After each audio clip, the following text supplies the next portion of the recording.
Hello guys and welcome back to my YouTube channel. और आज के इस वीडियो में हम बात करने वाले हैं मेरा एक फेवरेट टॉपिक जो है कि है वात पित्त और कफ। यानी कि आयुर्वेद में जो हम वात पित्त और कफ पढ़ते हैं जिसके रिलेटेड डिजीज़ होती हैं, और आयुर्वेद में इसी के जरिए हम ट्रीटमेंट करते हैं, इन्हीं को समझ करके दवाइयाँ देते हैं और इसी के अकॉर्डिंग हम खाना खाते हैं और इसी के अकॉर्डिंग हमारा शरीर पूरा बना हुआ है। तो आज हम यही समझेंगे कि क्या है वात पित्त कफ। तो चलिए शुरू करते हैं, लेकिन आपके एक लाइक के साथ।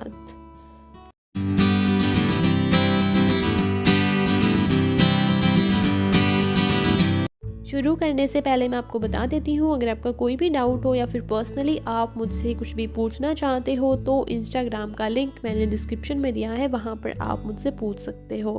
प्राचीन काल में जब मनुष्य बीमार होना शुरू हुआ था, रोगग्रस्त होना शुरू हुआ था, तो ऋषि मुनियों ने जड़ी बूटी सहित जीवन शैली जीने का जो तरीका होता है और पूर्ण चिकित्सा प्रणाली जो होती है वो विकसित की, जिसका ज्ञान इंद्र से प्राप्त किया था। और उसको स्मरण यानी कि उसका निर्माण स्मरण जिसने किया था वो ब्रह्मा जी थे। यानी कि आयुर्वेद हमें ब्रह्मा जी से मिला है। तो आयुर्वेद शब्द का मतलब होता है आयुष प्लस वेद, यानी कि जीवन का विज्ञान जो हमें जीवन जीना सिखाता है। और उसी के अंतर्गत हम वात पित्त और कफ पढ़ते हैं, और जो हमारा शरीर है वो भी वात पित्त कफ के थ्रू ही बना हुआ है। आयुर्वेद में वात पित्त कफ को त्रिदोष सिद्धांत बोला जाता है, यानी कि 3 जो दोष होते हैं। हमारा शरीर जो होता है वो मुख्यतः 5 तत्वों से मिलकर बना होता है। 5 एलिमेंट्स होते हैं, जल, पृथ्वी, आकाश, अग्नि और वायु। आयुर्वेद के अनुसार शरीर का स्वास्थ्य जो होता है इन तीनों चीज़ों पर सबसे ज़्यादा निर्भर करता है, यानी कि वात पित्त कफ। ये तीनों अगर शरीर में बैलेंस्ड है तो आपका पूरा जो शरीर है वो बैलेंस्ड है, यानी कि स्वस्थ है। अगर इसमें से किसी एक का भी संतुलन बिगड़ा तो आप समझ लीजिए आपको कोई ना कोई लक्षण दिखना शुरू हो जाता है। इसी वजह से इन्हें दोष कहा जाता है कि अगर इनका थोड़ा सा भी बैलेंस बिगड़ा तो आपके शरीर में आपको लक्षण दिखाई देने शुरू हो जाते हैं। इन दोषों की संख्या 3 होती है, इसलिए इन्हें त्रिदोष कहा जाता है, और यही आयुर्वेद का त्रिदोष सिद्धांत है। सबसे पहले हम वात की बात करते हैं। जितना शॉर्ट में मैं आपको समझा सकती हूँ उतना शॉर्ट में मैं आपको बताऊंगी, क्योंकि बहुत बड़ा विज्ञान है, पूरा आयुर्वेद इसमें टिका हुआ है। तो वात की अगर हम बात करें, जो हवा चलती है उसी को हम वात जान सकते हैं। और पूरे शरीर में जो भी गतियाँ होती हैं, जैसे कि आप हाथ हिलाते हैं, आप वात के कारण हिलाते हैं। जो भी उत्साह उत्पन्न करते हैं वो भी आप वात के कारण ही करते हैं। जो भी पूरे शरीर में काम होता है, रक्त संचार होता है, ब्लड सर्कुलेशन जान लीजिए, वो भी पूरा जो सब कुछ चलता है वो वात के कारण होता है। तो आप जान सकते हैं कि कितना इम्पोर्टेंट है।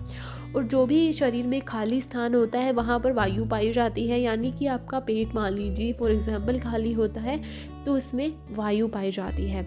जो जॉइंट्स के बीच में जगह होती है वहाँ पर भी वायु पाई जाती है। तो हर जगह जो भी मूवमेंट होता है, जो भी गति होती है, जो भी सर्कुलेशन होता है वो वात के कारण होता है। वात के स्थान की बात करें कि शरीर में वात अक्सर रहता कहाँ है, जैसे हर किसी का घर होता है वैसे वात का भी घर होता है। तो जो नेवल होती है, नाभि होती है, उसके पूरे जो शरीर में नीचे का भाग जो होता है उसमें वात रहता है। और इसी के साथ साथ हड्डियाँ, जॉइंट्स जहाँ भी होते हैं वहाँ वात रहता है।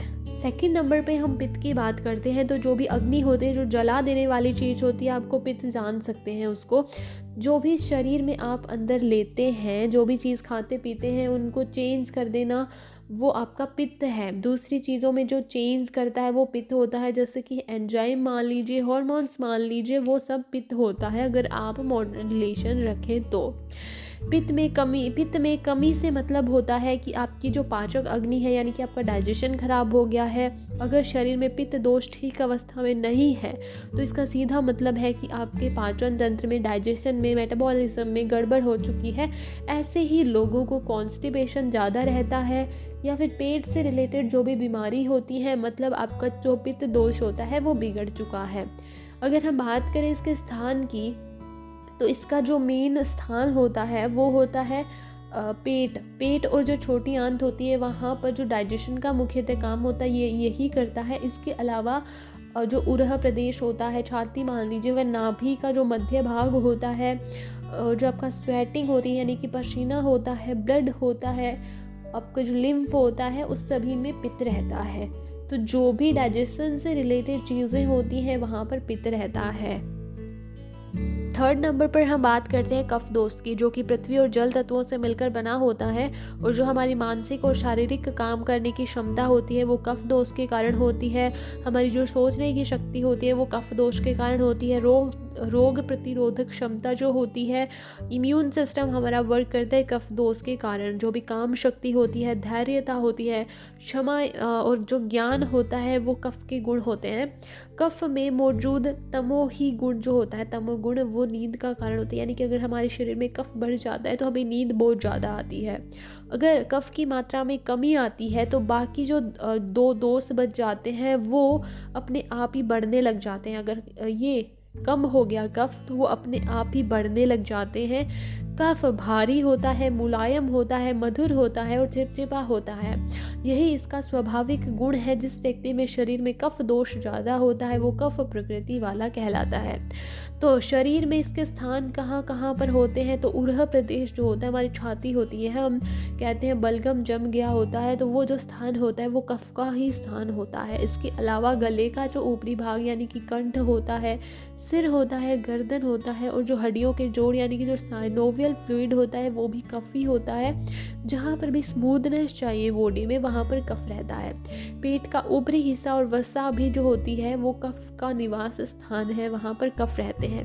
और कई बार डिस्टर्बेंस के कारण ये अपना स्थान छोड़कर एक दूसरे के स्थान पर चले जाते हैं तो वहाँ पर व्याधियाँ प्रकट होनी शुरू हो जाती हैं। अगर आप और जानने के इच्छुक हैं तो आप मुझे ज़रूर कमेंट करके बताइएगा। मैं आपके लिए पूरी सीरीज़ वात पित्त कफ पर बना दूंगी, लेकिन आपको पहले रिस्पॉन्स देना होगा।